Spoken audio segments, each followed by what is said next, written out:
बिस्मिल्लाहिर्रहमानिर्रहीम। अस्सलाम वालेकुम दोस्तों।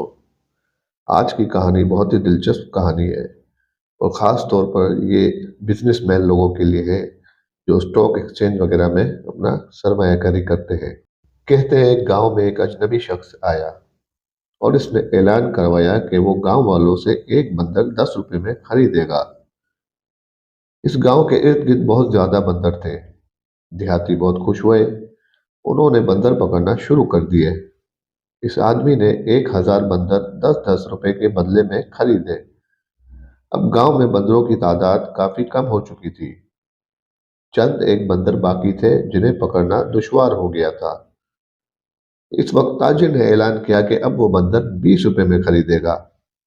इससे देहातियों में नया जज्बा पैदा हुआ और एक दफा फिर उन्होंने पूरी कुव्वत से बंदर पकड़ना शुरू किए। चंद दिन बाद बंदर इक्का दुक्का ही नजर आते और इस नए आए हुए ताजिर के एक बड़े पिंजरे में तकरीबन 1,300 बंदर जमा हो चुके थे। जब ताजिर ने बंदरों की खरीदारी में सुस्ती देखी तो इसने फी बंदर कीमत पहले 25 रुपए मुकर्रर की और फिर अगले दिन कीमत 50 रुपए कर दी। इस कीमत में इसने सिर्फ 9 बंदर खरीदे। अब जो बंदर भी निगाह इंसानी की इज्जत में आता दाखिल जिंदान कर दिया जाता। इसके बाद वो काम के सिलसिले में किसी दूर दराज शहर चला गया और इसका असिस्टेंट काम संभालने लगा। इसकी गैर मौजूदगी में इसके असिस्टेंट ने देहातियों को जमा करके कहा, भाइयों, इस पिंजरे में तकरीबन 1,300 सवा 1,300 बंदर हैं जो मेरे बॉस ने जमा किए हैं। मैं ऐसा करता हूँ कि तुमको ये सारे बंदर 35 रुपए फी बंदर के हिसाब से बेच देता हूँ। जब बॉस आए तो तुम इसे ये बंदर 50 रुपए में बेच देना। देहाती बहुत खुश हुए और उन्होंने अपनी सारी जमा पूंजी खर्च करके बंदर खरीद लिए। इसके बाद उन्होंने ना कहीं ताजिर को देखा ना ही उसके असिस्टेंट को। बस हर जगह बंदर ही बंदर थे।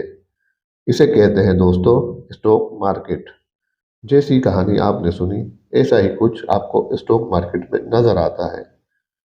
वो कहते हैं ना, समझदार को इशारा ही काफी है। आप में से जिसने भी कभी स्टॉक एक्सचेंज में काम किया होगा वो इस कहानी को अच्छी तरीके से समझ चुका होगा। तो दोस्तों, अपनी जमा की हुई पूंजी को किसी अच्छे काम में लगाएं। बराए मेहरबानी स्टॉक एक्सचेंज से किनारा कशी करें। तो दोस्तों, वीडियो पसंद आई हो तो ज़रूर लाइक कीजिएगा और चैनल को सब्सक्राइब कीजिएगा और कमेंट्स में अपनी राय का इजहार ज़रूर कीजिएगा कि आप में से किस किस ने स्टॉक एक्सचेंज में लॉस किया है। फिर मिलेंगे किसी अगली वीडियो में, तब तक के लिए अल्लाह हाफिज़।